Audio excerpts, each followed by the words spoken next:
মেয়ে জাইমা রহমানকে নিয়ে হলে গিয়ে সিনেমা দেখলেন প্রধানমন্ত্রী তারেক রহমান। সাপ্তাহিক ছুটির দিন শুক্রবার সন্ধ্যায় রাজধানীর জিগাতলা বিডিআর সীমান্ত সম্ভার সিনেমা হলে সিনেমা দেখতে যান তিনি।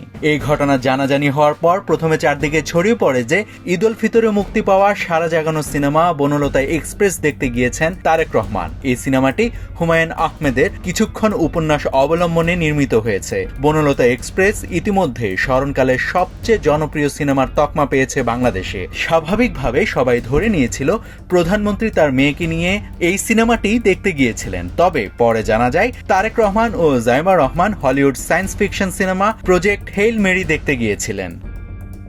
এদিকে মেয়েকে নিয়ে সিনেমা হলে প্রধানমন্ত্রীর সিনেমা দেখার বিষয়টি নিশ্চিত করেছে প্রধানমন্ত্রীর অতিরিক্ত প্রেস সচিব আতিকুর রহমান রুমন। তিনি সাংবাদিকদের বলেন, ছুটির দিনে বিনোদনের অংশ হিসেবে প্রধানমন্ত্রী প্রেক্ষাগৃহে ছবি দেখতে এসেছেন।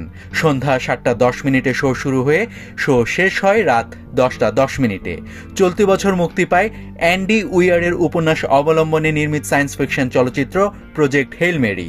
নাভিদ হাসান, সোনালী নিউজ।